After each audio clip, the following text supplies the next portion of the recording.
It's the Smart Driving Cars podcast. Thank you for spending time with us once again. This edition is sponsored by the Smart ETF's Smart Transportation and Technology ETF, symbol MOTO. For more info, head to motoetf.com. Technical support is provided by CARTS, the Corporation for Automated Road Transportation Safety, a 501c3 nonprofit dedicated to safe and high-quality mobility for all. I'm Fred Fishkin, along with the Faculty Chair of Autonomous Vehicle Engineering at Princeton University, Alain Kornhauser. Hi, Alain. Hey, good morning, Fred. Good morning. Well, on top in the latest Smart Driving Cars newsletter, a discussion slated for this coming Wednesday at 2 Eastern titled The Present and Future of Autonomous Vehicle Technology, Economics and Policy. The panel will feature you, Cliff Winston, Senior Fellow in Economic Studies at the Brookings Institution, and Mark Scribner, Senior Transportation Policy Analyst at the Reason Foundation. So give us what the idea is behind this, Alan. Well, I think we sort of had been talking amongst ourselves and realizing that there's been a lot going on, of course, in this field, and there are a lot of different ideas out there, and there's certainly a lot of different terminology, and it seems to be coming together, but maybe it's a little bit hesitant or at this particular point. And we just thought that we'd try to clear the air and really put succinctly what the opportunities are, what the markets are, and the economics, whereby it's so nice to have Cliff Winston with us, because he is the economist, transportation economist on the planet. At least that's what I like to call him. And Mark Scribner, who is really focused on policy aspects of this. And the three of us getting together to really talk about what it is, what it isn't, what the terminology challenges are, and really to discuss and to bring in the writers who write about this in not only the Sunday supplements, but also in the front pages, to try to get some cohesion in terms of the terminology, and so that when one's talking about one thing, it's clear what they're talking about and it's not the other thing, and so on. So it's really meant to try to remove a lot of the confusion. We hope to be able to take questions at the end of it and have a discussion, but the idea is to put out some clear thought on all of this topic. There are we've talked so often, going back years now, about the differences between phrases like self-driving and driverless. They mean different things. Of course, they mean differently things, and autonomous vehicles and AVs and whatever, and so on and so forth. I mean, it's one thing to describe the technology. It's the other thing to describe what it is that one is trying to do with this. Are you trying to assist the driver? Are you trying to do the driving? And they're quite very, very different. Because if you're doing the driving, then you don't need the driver. That has a fundamental economic impact on this. And that is the fundamental value. Now, all of this may have been sold up to this particular point in time that it has all to do about safety. No, it doesn't have to do all about safety. It has to be safe, absolutely. It can't not be safe. But that's not the value here. That's, as we know, nobody pays for safety. Otherwise, everybody would have driven Volvo since 1965, and there wouldn't be any other car companies. I mean, it's almost, not to be so blunt about it, but where the real value of all this, where the economic value of this, where the societal value of this is when it hits the economics of it, the cost of production. Because if the cost of production can be reduced, then its price the price of consumption can be reduced. And therefore, the opportunities made to many others associated with this and the economic impact of this is then substantial. But that requires that you are actually able to remove the labor associated with it. So we'll go through this in detail and try to make it clear. But that's what we're trying to point out here. And so there are aspects in which, yes, safety is improved. And sure, that's an opportunity for the insurance industry to come in here and really take advantage of it. Why? Because, my goodness, if insurance can keep the money that they collect from us and not have to pay it back when we crash, guess what? They become very rich very quickly. I mean, any kid running a lemonade stand knows, oh my goodness, I want to be in that business. Okay. And guess what that also lets them do? Say, maybe, hey, we won't charge as much, but we'll get to keep more. Oh my goodness. Oh, top line goes down. Oh my goodness, the sky's falling. Ooh, but the bottom line goes up. Now I feel good. I don't know. We'll try to bring it out. But anyway, it should be a very good one. Session. Mark is excellent on the policy side, and one can't find anybody better than Cliff Winston on the economic side. I think much maybe, but whatever. Well, registration is required. There's a link in the latest newsletter for that, and we're going to put it on the screen for those of you watching as well here. Now, Tesla had another AI day, and while a lot of time and headlines were devoted, as we knew they would be, to the Optimus robot, a prototype was on stage with Elon Musk, there was much more to watch starting about an hour in, right? Right, and as I note in the Smart Driving Cars e-letter, I'm not a particular fan of humanoids, although I do technically I am impressed with what they've done with the humanoids so far. As we saw, it really, of course, doesn't work, as everybody says. Well, FSD doesn't work. Well, this doesn't work either, but it, from the description of the progress, it is fair. It is really impressive what they've done and the approach that they've taken, and we'll wait and see whether or not it creates something that is useful. I just there are too many bad images that go into my brain when I think about if I had one of these, that I just don't even want to think about the thoughts. So I don't want to go into it here.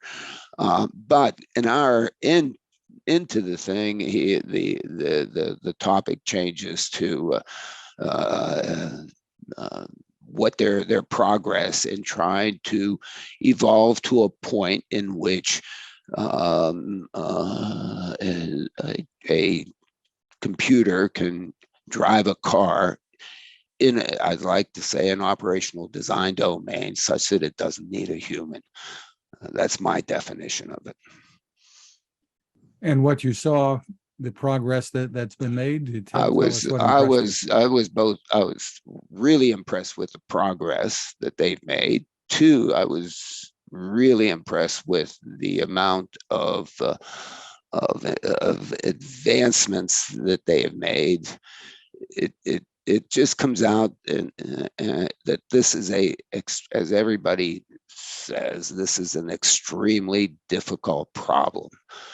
And I continue to say that to do it even near everywhere, anytime, is, I don't know. I'm not going to see it. I just don't think I'm going to see it. It's just too difficult, such that the human intervention isn't required to keep the thing going through such a wide or diverse array of space and time that it doesn't need a human brain in there to help it out substantially. But I also think that they've done an enormous amount of hard work and put the tools together to be able to move forward. And of course, the impressive piece is the data that's associated with helping it move forward, or which seems to be a necessary condition on doing this. And when you look back, people, I guess, will say, just like it was maybe brilliant that Elon decided to put superchargers and charging stations out there and do it himself as he was putting the vehicles out there. I guess people will say, looking at crowdsourcing of situations that let you discover what you didn't know, and having your customers do it willingly and enthusiastically in a crowdsourcing manner. We can call it beta testers. It was absolutely brilliant. You can't pay for it. The 160,000 vehicles out there collecting data from you, feeding you. What would that cost you if you had to pay for it? Yeah, those are the ones running the full self-driving beta right now. Apparently, and the other thing that has impressed me, maybe not impressed others, is the fact that in the calibration of the deep learning models, they're now using video instead of just images. I guess I'll say we've always known that this should be done with video. Why? Because video inherently contains the kinematics of what's going on.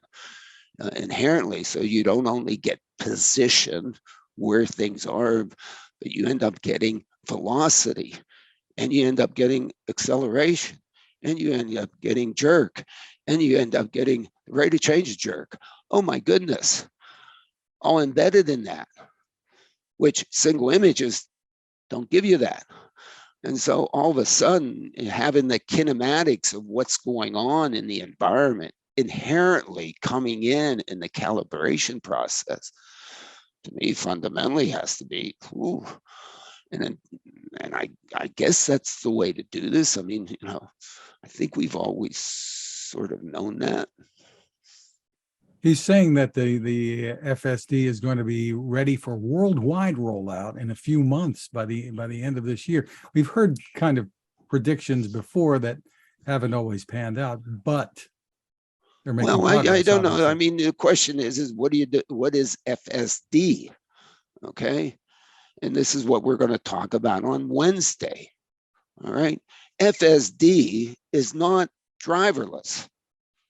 Okay. I don't, whatever, put whatever language you want on it. I don't care. It's not. And he certainly can take whatever FSD is and roll it out worldwide. Why not? But I suspect that when he rolls it out worldwide, it isn't going to come out there and say, this is so that you can get out of your car and let your car go and do it yourself. That's not going to be the instruction set. One has to read the instruction set. When one does a deal, one has to look at the details. One has to look at the terms and conditions. Terms and conditions mean everything. What, you think in 3 words you can embody whatever? Of course not. It's silly. Why? Oh my goodness. Well, come on. Everything, you've got to read the terms and conditions. You get in an elevator, there are terms and conditions associated with you getting in an elevator. I get in an airplane at Newark Airport, there are terms and conditions.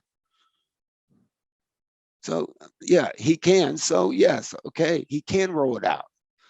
All right, and he should change. It does not mean that you won't have to be paying full attention. Of course not. Why should you assume that? Oh my goodness. Do you know what it takes to do that? That's like saying you're at the end of the rainbow and you found a pot of gold. Okay, come on. We're not people aren't that naive. Now, I think that what has happened is that that FSD has gone out there and people have used it and said, my goodness, Yes, the terms, I've read the terms and conditions, and within these terms and conditions, this darn thing is darn good. And I'm scared to death to do anything more. Now, sure, there's some jerks out there who do da da da da da. Well, great, see ya. Sorry. A little bit more. Tesla unveiled the latest version of its Dojo supercomputer. And he said it was so powerful that it tripped the power grid in Palo Alto. Yeah, I guess. I guess so. Whatever. I mean, to me, it's exaflops, 10 to the 18th floating point instructions per second. Apparently, I mean that's what they claim in the terms and conditions. Okay, now if they're lying to us, they're lying to us. I don't know. I didn't sit there and test it, but my goodness, But you'd be happy it, to. I'd be. I'd, yeah, absolutely. I mean, like a kid in the candy store on that one. But to put together such a computational array has to have motivation, and if the motivation is that this is what those who are working on trying to solve this problem or advance this problem need, it means that, my goodness, unless you have access to 10 to the 18th floating point instructions per second, you better have the most elegant solution that anybody's seen in a while. And if you don't, you've got to get it. So all of a sudden, all those in competition for all this, there's a separation here. Because the game now is not only the intellectual talent. The intellectual talent can overcome this. Somebody can come up with a very elegant solution. My goodness, as I like to tell my students, look, fleas have always been, in my room. Yet I can go look at the wall here, and I don't see, flea guts all over the wall. They can do collision avoidance with like about, I don't know, I claim they have 3 neurons in their brain. I know they have more than 3 neurons, but so collision avoidance is there's some fundamental elegance somewhere in to solve this problem. Okay, that we may not have hit on yet, that therefore wouldn't require a dojo or exaflops to be able to calibrate it to get it to work. Okay, and so therefore the brains are really important. Okay, but also you need the tools. If we wouldn't needed exaflops to land on the moon, we would never landed on the moon because we didn't have them. I mean, what the heck did that poor thing have? So yes, we may not absolutely need this. May be a brute force approach that we're using now to try to solve this problem. Maybe all this deep learning neural network, gazillion coefficients fed with who knows what teraflops of video data of every imaginable situation and whatever, so on and so forth, to get it to work. Maybe that's not. You just have to look at a baby and see how a baby learns. I guess there are exaflops up here that there are probably some elegant solutions that we have yet, but right now where we are in the elegant solution evolution, we need an enormous compute power to be able to go out and make advances. And so therefore, if you're competing on this thing, you better have not only the brains, but you better have the tools. And it seems as if what they've developed there are both the brains and the tools. Now, others may have also, but if you haven't, good luck. I mean, you better be you better have man, a lot of smoke and mirrors. Okay, and if the smoke and mirrors end up people, whoa, yo, what are you doing? So, but it seems as if they up the ante here And I guess the impressive thing to me about the AI day is it's a recruiting day. And I don't know if this was back in 1965 or 67 or 70, you know, I'd probably go to work for Tesla. I'm sure lots of your students will be looking there too. They may, one would think. you know, it's their Some already call. have worked for Elon in the Some of them past. are bright, some of them are not so bright, but you know, we'll wait and see. Meanwhile, Tesla is saying it's moving away from ultrasonic sensors in favor of Tesla vision. I guess not a surprise there. Well, not a surprise there, because apparently the compute power that they put behind this has gotten the resolution of the image system. And since the image system is so clearly the centerpiece of the data aspect of this, that why not hang it on there? It sees close as well as it sees far. Okay, and it has 360 on it. And you know, and it's adjustable, and therefore if you sort of package it in and piece it up in time and so on and so forth, having another set of sensors, it's nice, but it always has challenges. And yes, you would like to have confirmation that what you've seen in one mode you see in another mode, and it's sort of great when they're confirmed. At least you feel good. When they disagree, then the question is, which one's right? Okay.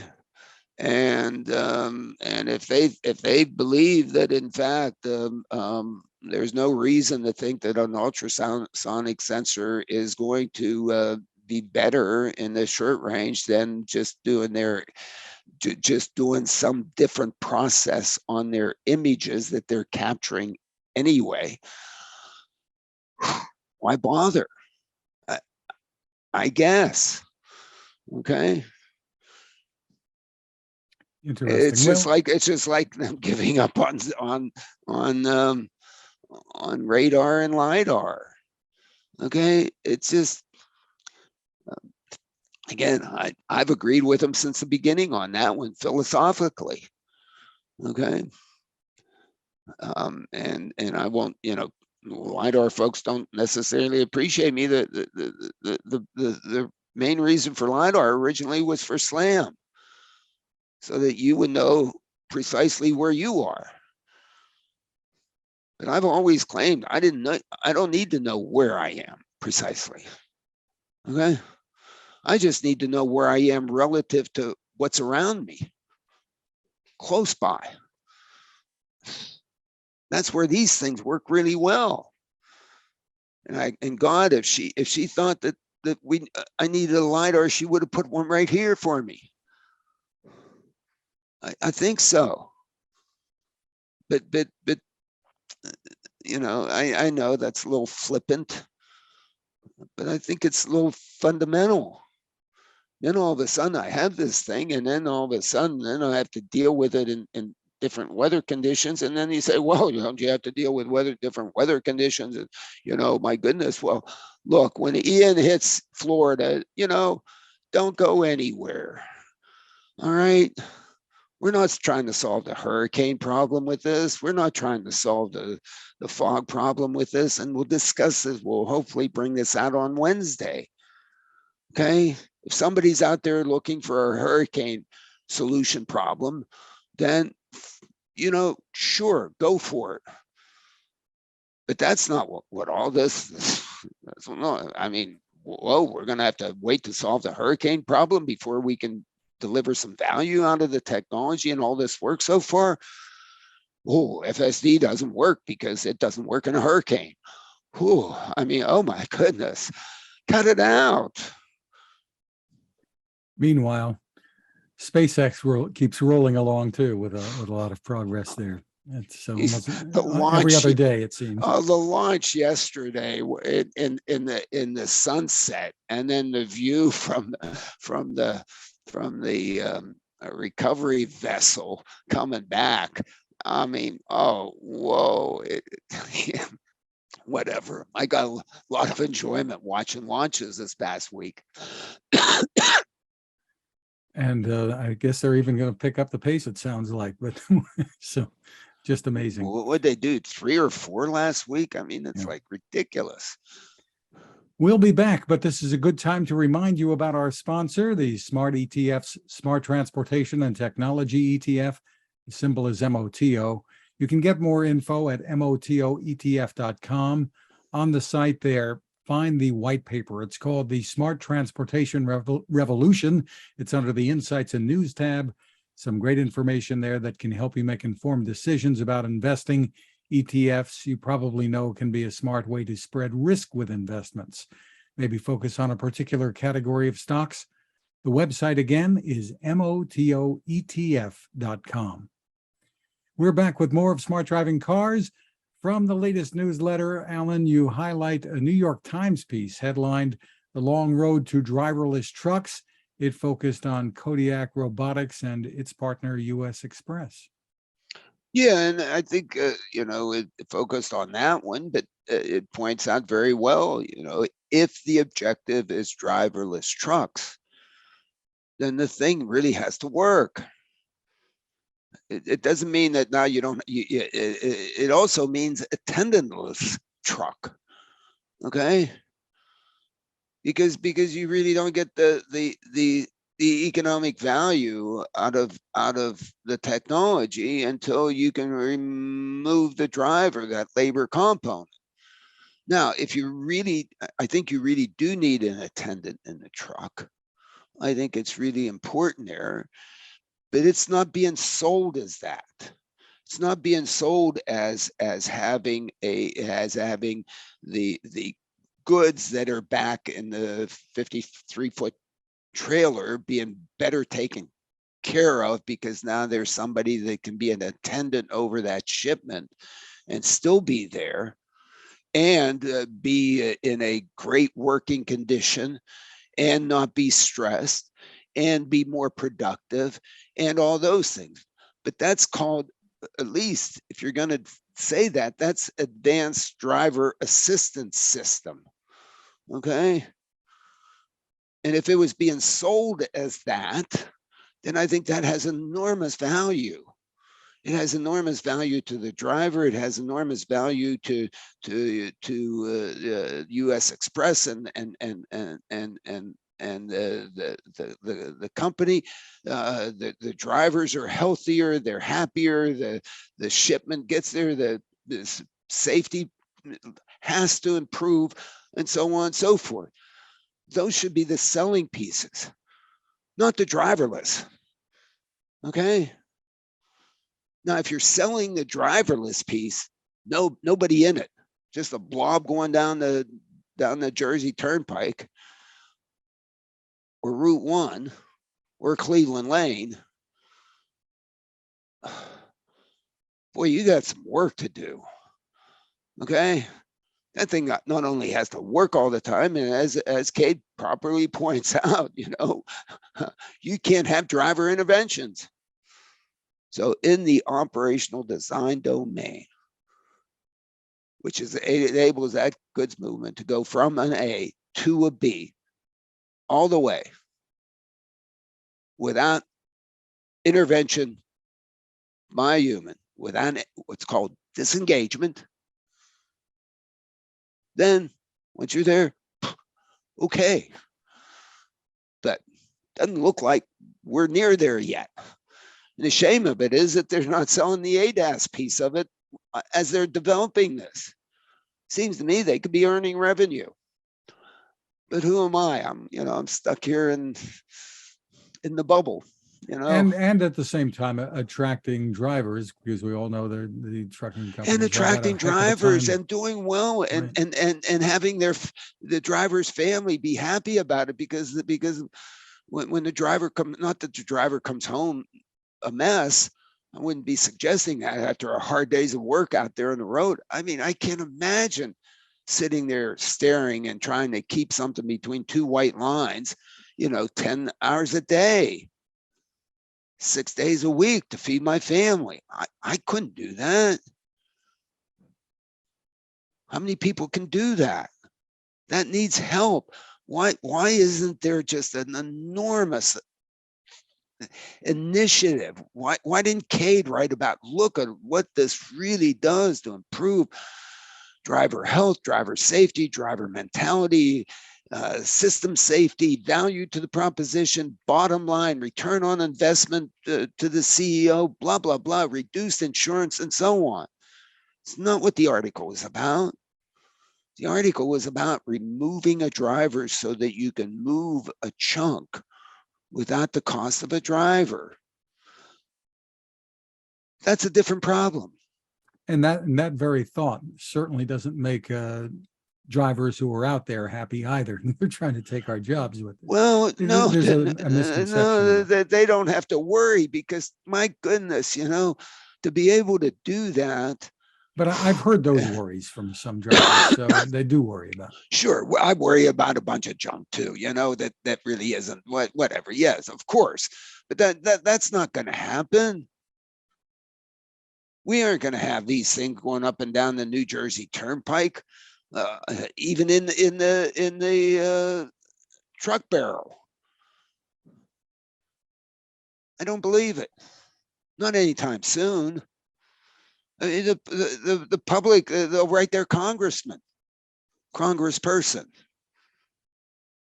All right, and the misbehavior that's going to happen because of that, and all of a sudden it's all going to be exceedingly ugly because the public won't have been acclimated to this. And people go nuts over who knows what's out there on the roadway. Some people see this. I don't know. Maybe I don't know. I don't want to talk Meanwhile, about it. Alan, here comes Elon saying the first deliveries of the Tesla Semi will happen December 1st, with Pepsi being customer number one. Yeah.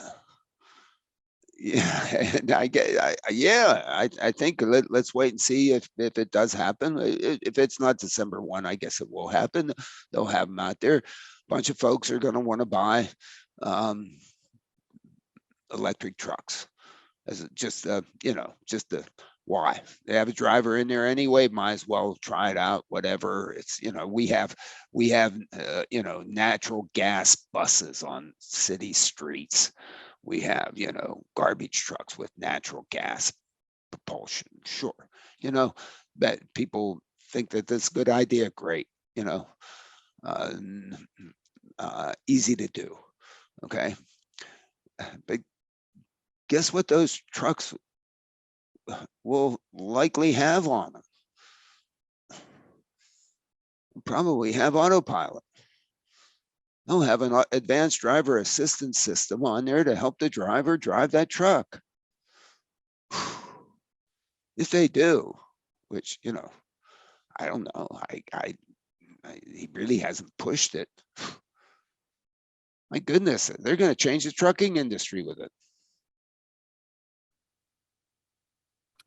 Intel's Mobileye has filed for an IPO, likely the biggest of the year. At the same time, they're warning of potential potholes in the road to autonomous driving in this filing. Well, it's an IPO filing. Okay. So therefore, it has to be honest. And one of the things that you have to put in there is all the risks. And so they, of course, and one should read the risks. Go there and read, because this is the risk that everybody in this business faces, whether or not it's brought out explicitly or not explicitly. What I find most interesting about the Mobileye filing is their revenue to date. Okay? Their revenue to date is non-trivial, my humble opinion. And what's it in?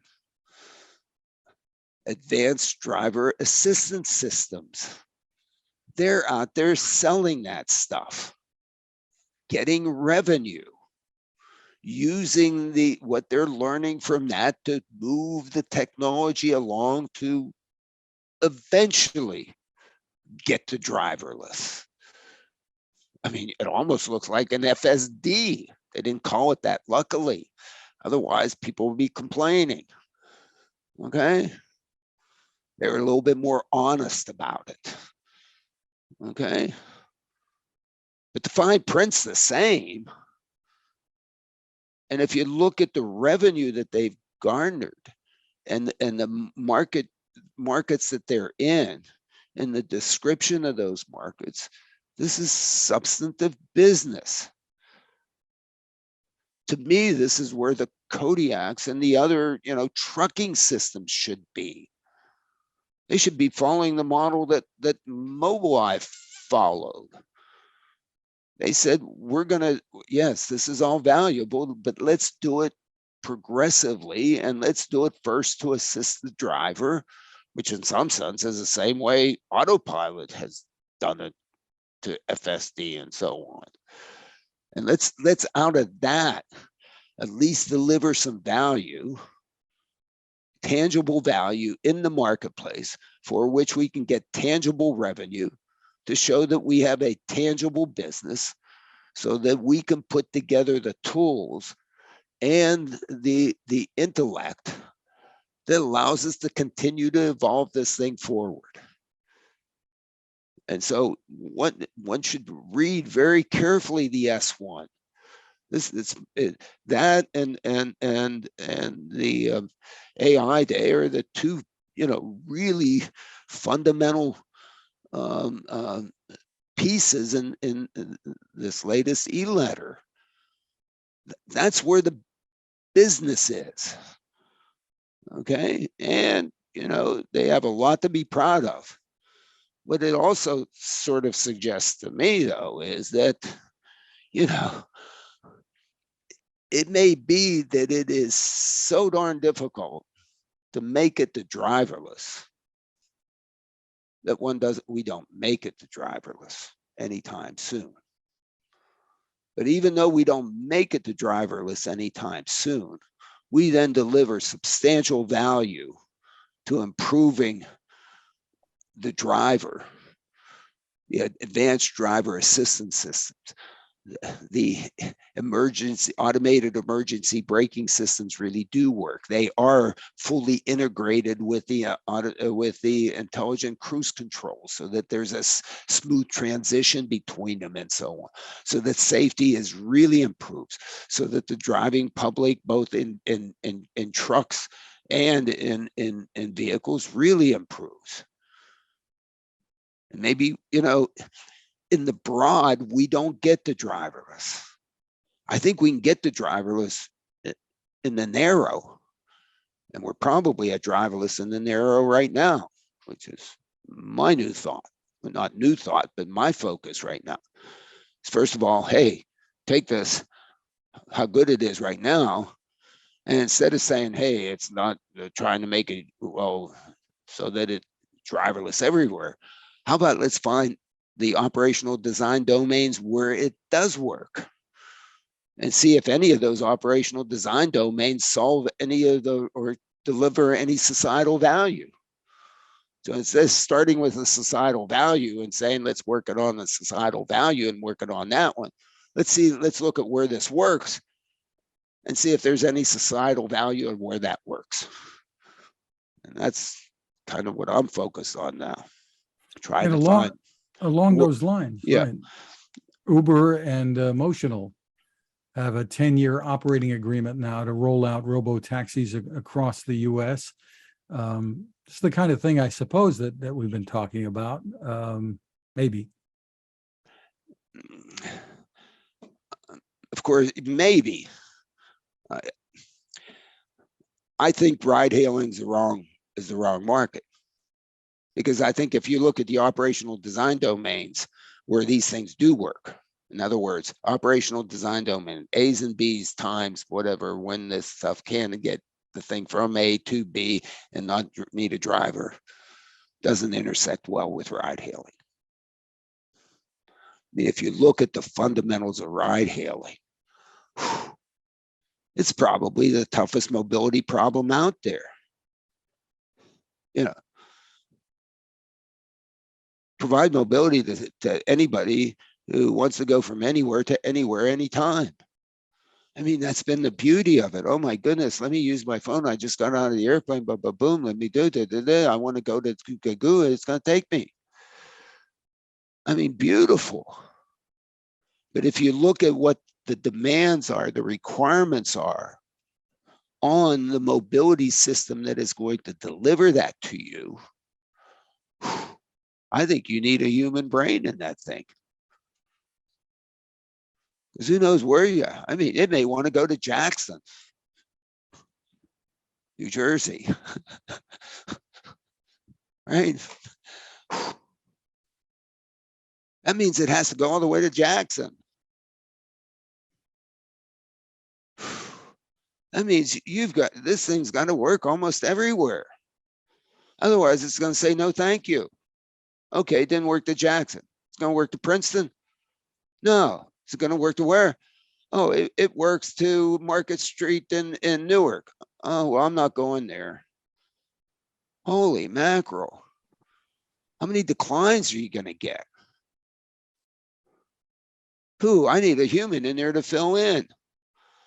Oh, well, I can do this one with my automated vehicle, and I may be able to do that one with my automated vehicle. But if you look over the progression of time, how many of those things add up over what amount of time? 10 years? I don't think you have a revenue stream out of that thing that supports anything. You're back to pre-revenue. So I don't know. So what you're talking about is redesigning, and this could work if they redesign the approach to the kinds of things that you've been talking about for. It depends what problem you're trying to. Let's see where the darn thing works, and try to find the places where it works that has a problem that you can solve with this. I don't know. It would be nice if FSD worked everywhere, or pick your poison. Motional's version of FSD worked everywhere.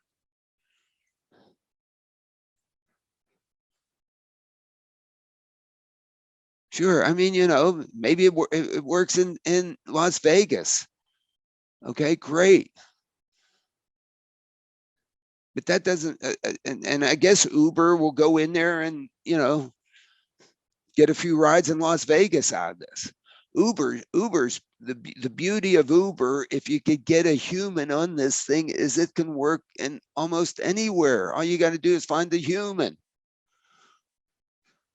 Now, to think that a computer is going to do what the human did for them in that one, that's a tough one. Good. I mean, I wish them all luck. I hope so. It would be very nice. It'll make mobility very, very much better, very much more inexpensive. But who in Chandler is choosing to have a driverless vehicle take them from A to B, as opposed to a drivered vehicle, and why? Now, if it's because they've been able to make the driverless vehicle trip a third the price of an Uber trip or a driver trip, then, I'm paying attention.